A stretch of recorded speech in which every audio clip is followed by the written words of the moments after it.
काही महिन्यांच्या पूर्वी किंबहुना वर्षभराच्या पासून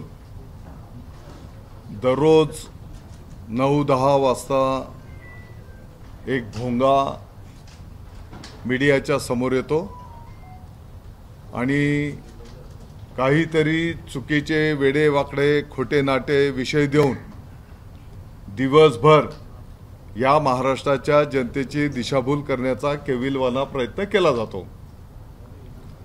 त्याचाच एक भाग म्हणून पाठीमागच्या काळामध्ये नाशिकच्या नगर विकास विभागाच्या माध्यमातून भूसंपादनाच्या संदर्भामध्ये काय बाबा किती शेकडो कोटीचा काय घोटाळा झाला अशा प्रकारचा एक खोटा आणि दिशाभूल करणारा एक आरोप त्या ठिकाणी केला गेला। आपण बघितलं असेल की गेले 2 दिवस आम्ही सर्वजण प्रचाराच्या कामामध्ये व्यस्त होतो आणि म्हणून त्या विषयाची पण वस्तुस्थिती सर्व नाशिककरांच्या समोर आणि महाराष्ट्राच्या समोर आली पाहिजे। या संदर्भामध्ये आजची ही पत्रकार परिषद आयोजित केलेली आहे। मला वाटतं की आता आपल्या समोर जे काही खुलासे होतील अनेक विषयांच्या पैकी हा एक विषय असणार आहे। संपूर्ण महाराष्ट्राला माहिती आहे की ज्याने हे आरोप केले तेच नाशिकचे आणि उत्तर महाराष्ट्राचे संपर्काचे प्रमुख होते। या त्यातल्या त्यात नाशिकमध्ये ज्या काही घडामोडी व्हायच्या त्या संपूर्ण घडामोडी त्यांच्या मार्गदर्शनाखाली त्यांच्या परवानगीनेच व्हायच्या आणि म्हणून हा तर मला वाटतं की एक विषय आता त्यांनी सुरू केलेला आहे तर त्यांचं 10 विषयांवर आम्हाला बोलता येईल आणि एक विषय जर जनतेसमोर आले तर त्यांना तोंड दाखवायला सुद्धा जागा उरणार नाही अशा प्रकारची वस्तुस्थिती आहे। आणि म्हणून आताच्या घडीला हा जो काही भूसंपादनाच्या संदर्भातला खोटा आरोप केला गेला त्याची संपूर्ण माहिती आज आम्ही आपल्या माध्यमातून संपूर्ण नाशिककरांच्या समोर आणि महाराष्ट्राच्या जनतेसमोर ठेवू इच्छितो। नाही पहिले हा तो विषय घेऊ आपण। मुळात जे संजय राऊत बोलताय की नाशिक महापालिकेत 800 कोटीचा भूसंपादन घोटाळा झाला। मुळात भूसंपादन प्रक्रिया ही निरंतर चालू आहे महापालिकेमध्ये। गेल्या 93 मध्ये जो महापालिकेचा विकास आराखडा मंजूर झाला त्यानंतर ज्यावेळेस विकास आराखडा मंजूर झाला त्याच्यावर कार्यवाही सुरू झाली त्यावेळेस 95-96 पासून नाशिक महापालिकेत दरवर्षी भूसंपादनासाठी 20% राखीव निधीतून तरतूद असते। त्या तरतुदीतून जे आत्तापर्यंत 95-96 पासून सलग 25 वर्ष कलेक्टर ऑफिसला जे पैसे जात होते त्याचाच एक भाग म्हणून ज्यावेळेस मी स्थायी समिती सभापती झालो त्याच्या अगोदर यांनी प्रशासनाने आणि जे कोणी असतील त्यावेळेस त्यांनी ठरवून ही वाटाघाटीची प्रक्रिया राबविण्याचं त्या ठिकाणी ठरवलं होतं। नंतर दरम्यानच्या काळात भूसंपादन हे 3 प्रकारे होतं। एक तर खाजगी वाटाघाटीने होतं किंवा कलेक्टर ऑफिस मार्फत होतं किंवा TDR मार्फत होतं किंवा आता मागच्या वर्षी UDCPR मध्ये जी नवीन प्रोव्हिजन आली महापालिकेच्या बॉन्डच्या माध्यमातून होतं। पण महापालिकेचा जो अधिकार आहे तो त्या शेतकऱ्याचा किंवा त्या जमीन मालकाचा आहे की त्याने कोणत्या मार्गाने भूसंपादन करायचं आणि त्यानुसार महापालिकेमध्ये प्राधान्यक्रम समिती गठीत झाली। प्राधान्यक्रम समितीने शासनाला पूर्ण अहवाल पाठवला की महापालिकेला भूसंपादनापोटी 5000 कोटी रुपये द्यायचे आहे। मग त्यानंतर शासनाने अहवाल शासनाकडे गेल्यानंतर ती यादी शासनाकडनं त्यावेळेस मुख्यमंत्री उद्धव ठाकरे साहेब होते त्यांच्याकडनं ती मंजूर होऊन आली। ती मंजूर होऊन आल्यानंतर त्यावेळेस महापालिकेत आयुक्त म्हणून राज्य शासनाचा प्रतिनिधी पण होता। सर्व कारवाई प्रशासनाने त्याची 5 लोकांची कमिटी होती प्रायोरिटीची की याच्यात कोणाला पहिले मोबदला द्यायचा काय द्यायचा आणि कशा प्रकारे द्यायचा। त्या कमिटी मार्फत स्थायी समितीवर अहवाल हा मंजुरीसाठी यायचा आणि त्यावेळेचे शिवसेनेचे महानगर प्रमुख हे स्थायी समितीत माझ्यासोबत सदस्य होते।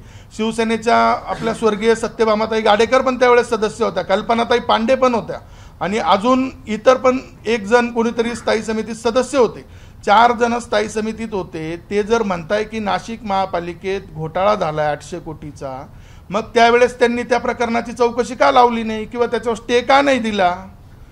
आम्ही आमच्याकडे जे आलं त्यांचा निरोप आमच्याकडे त्यांच्या मार्फतच यायचा की हे साहेबांनी सांगितलं हे करा, आणि त्या दृष्टीने आम्ही ते प्रकरण जे आमच्या नियमात बसणारे होते ते मंजूर केले.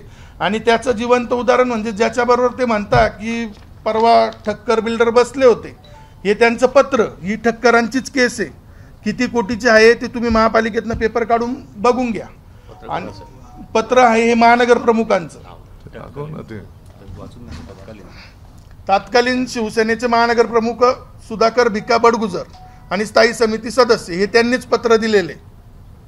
त्याच्यात त्यांनी काय म्हटलंय की वरील संदर्भीय पत्रान्वये आपण केलेल्या मुद्देनीय खुलासानुसार 14,635 चौरस मीटरचे क्षेत्र स्वतंत्र दिसून येत आहे. ना जा क म कायद्याअंतर्गत शासन जमा झालेले नाही.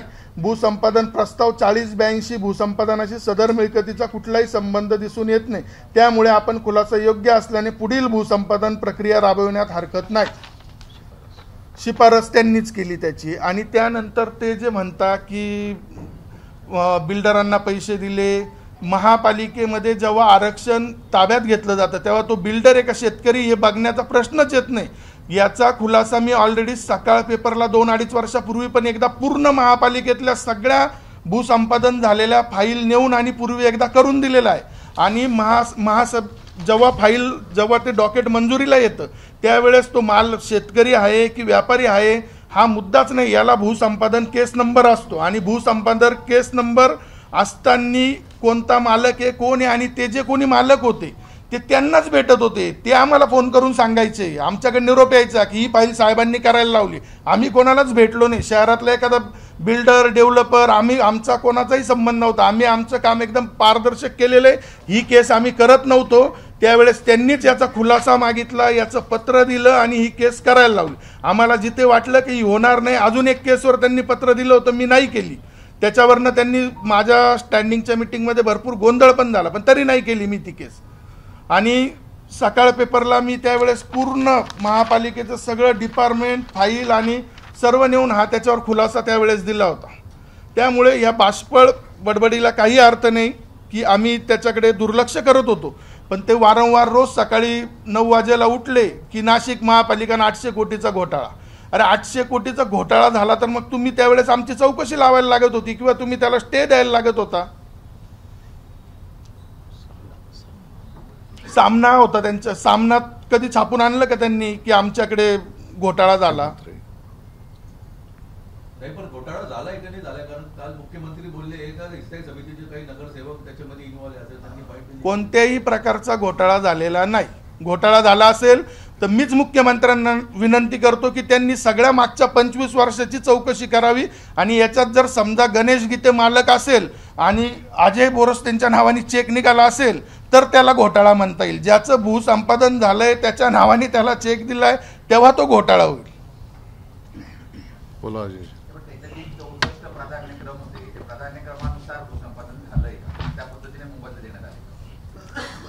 ज्याप्रमाणे ठरलं होतं, ज्याप्रमाणे प्रशासनाने पॉलिसी तयार केली, उलट कलेक्टर ऑफिसला गेल्यावर महापालिकेला 100 रुपयाचे 200 रुपये द्यावे लागतात.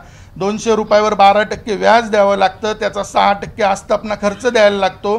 प्रशासनाने जी पॉलिसी तयार केली ती आम्ही महासभेवर मान्य केली होती की महापालिकेचे 38% पैसे याच्यात बचत होतील. ती बचत झालेली रक्कम ते म्हणता 800 कोटी नसतील झाले, 650 कोटी रुपयाचे 3 वर्षात ॲक्विजिशन झाले. ॲक्विजिशन झाल्यानंतर त्याची जर रक्कम काढली तर ती साधारण 300 कोटी रुपये होती. आणि 300 कोटी रुपयातनं महापालिकेने विकास कामच केले. आज बॉम्बे नाक्यावर जे दिव्यांग भवन उभारलंय, ही जागा पण त्या पैशातनंच ताब्यात घेतलेली आणि त्याच्यावर बांधकाम पण त्या पैशातनंच केलंय.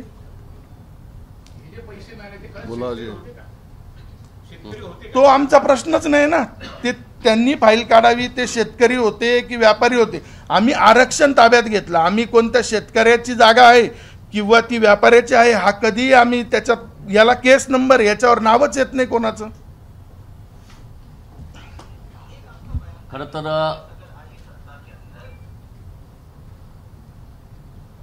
विश्व प्रवक्ते माननीय संजय राऊत यांनी नगर विकास विभागावर केलेले आरोप म्हणजे चोराच्या उलट्या बोंबा आहेत. आपल्या सगळ्यांना कल्पना आहे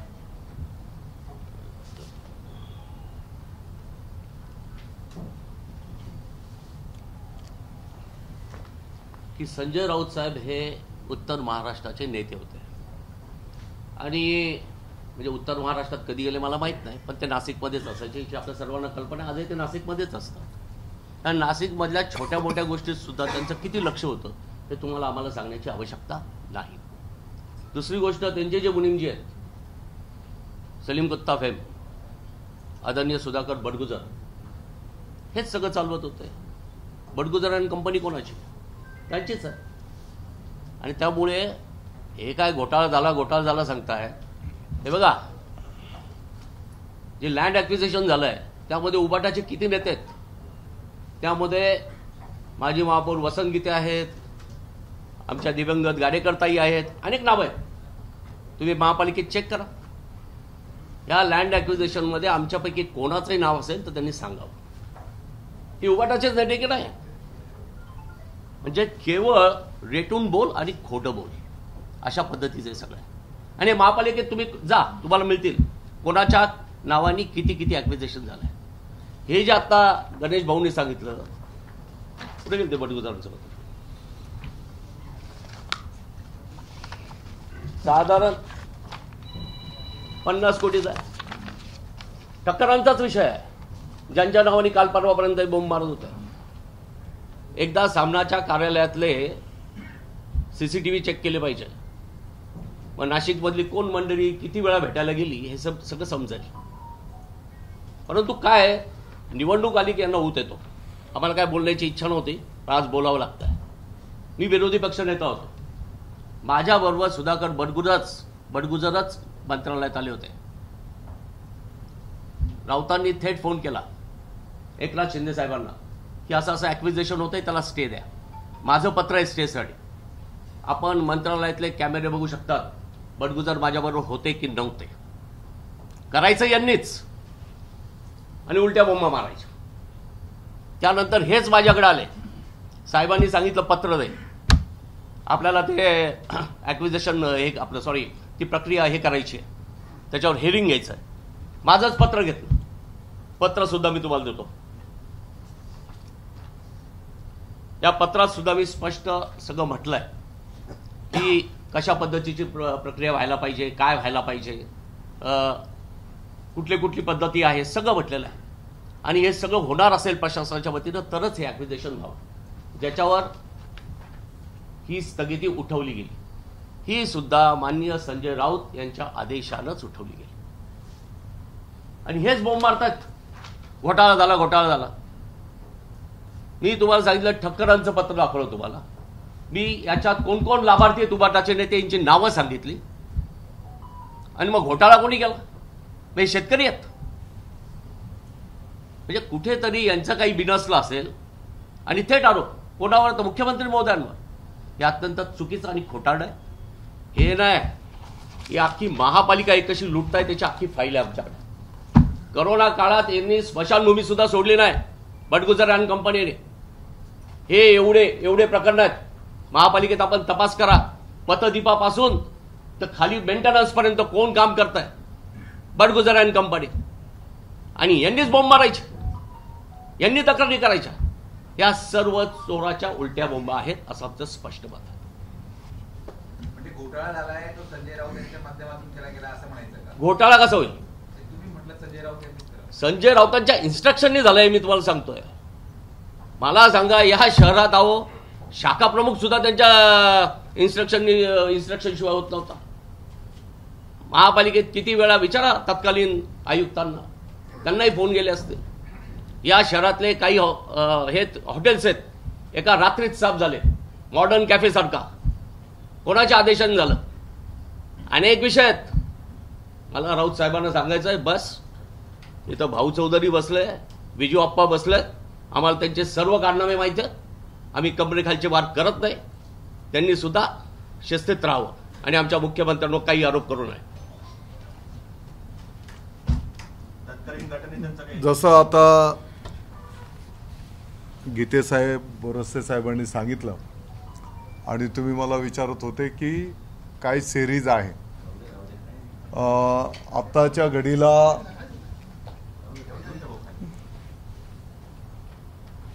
गणेशजींशी गप्पा मारताना त्यांनी मला एक किस्सा सांगितला.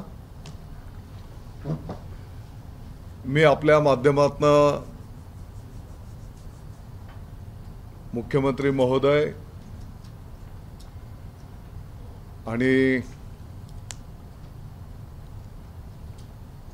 उद्धवजींना पण विनंती आवाहन करतो. साधारणपणे 19 मे 2022 तारखेसकट सांगतो. या तारखेचं दैनिक सामना याचं CCTV तपासण्यात यावं.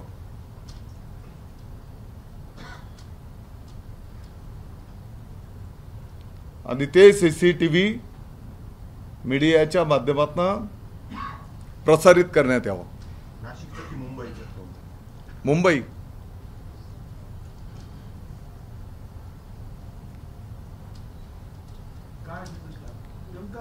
ते CCTV बोलेल ना.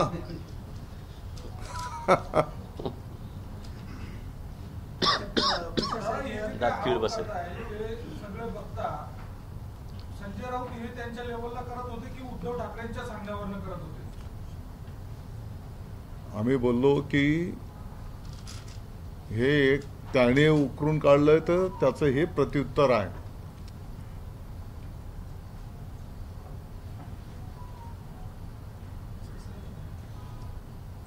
अहो, आपल्या माध्यमातून, तुमच्याच माध्यमातून तो सलीम कुत्ता की सगळ्या जगाला माहिती आहे की त्याने मुंबईमध्ये बॉम्बस्फोट घडवले. त्याच्यातला तो प्रमुख आरोपी आजही तो जेलमध्ये आहे, सजा भोगतो आहे. त्याच्यासोबत डान्स पार्टी, तुम्हीच ते व्हिडिओ दाखवले. आणि अशा माणसाला आणखी प्रमोशन पक्षाच्या वतीने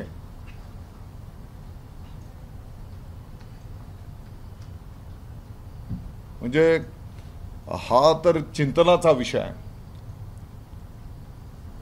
आणि राहिला विषय तर उद्या यांच्याच माध्यमातून सगळे कारभार चालतायत, काल पण चालतायत. तर नाशिककरांनी याचा विचार केला पाहिजे.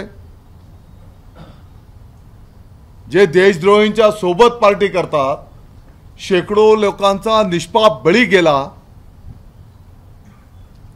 पाकिस्तानच्या माध्यमातून ते षड्यंत्र दाऊदच्या माध्यमातून रचलं गेलं, जो आपल्या देशाचा 1 नंबरचा शत्रू आहे. आणि आजही ते मांडीला मांडी लावून बसतात.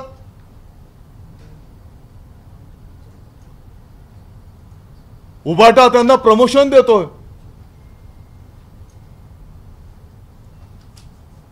आणखी त्याच्या पुढे पण काय बोलू शकतो आम्ही?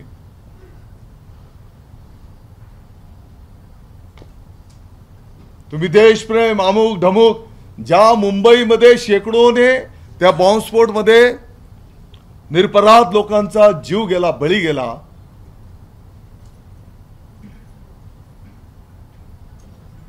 आणि त्याने अमान्य केलं नाही त्या काळामध्ये पण की मी नाहीये म्हणून. असं महापालिकेत कुठल्याही रस्त्याचं भूसंपादन दोनदा होत नाही. महापालिकेत एकदाच भूसंपादन होतं आणि तो प्रशासनाचा विषय आहे की त्यांनी प्रशासनाला विचारावं. जर दोनदा केला असेल तर त्यांनी प्रशासनाची चौकशी केली पाहिजे. आणि 175 कोटीची परवानगीच नाही. ही 28 किंवा 32 प्रकरण, 28 किंवा 32 प्रकरण यांनी शासनाकडे पाठवले होते. त्या परवानगी बरोबर शासनाकडे पूर्ण प्रायोरिटी लिस्ट पण पाठवली होती आणि त्यांनी तिकडनं ते फायनल करून हे पाठवले होते. त्याची अमाऊंट किती येईल हे कोणालाही माहीत नव्हतं. हे जेव्हा त्याची कमिटीने अभ्यास केला, कमिटीने जेव्हा त्याचं व्हॅल्युएशन काढले, त्यानंतर त्याची भूसंपादनाची किंमत ठरली. ते आम्हाला माहित नाही, ते त्यांनाच माहिती. आता त्यांचं काय बिघडलंय त्या बिल्डरांबरोबर, ते ते त्यांनाच भेटायला गेलेले होते, मला नव्हते भेटायला आले. भोंगा आणि तुम्ही ज्याचं नाव घेताय त्यांच्या आपसात भांडणं पण झालेली आहेत. या सगळ्या विषयांवरनं हातगाईवर आलेले होते. सगळ्या माहिती घ्या तुम्ही. एबीपी माझा, उघडा डोळे बघा नीट.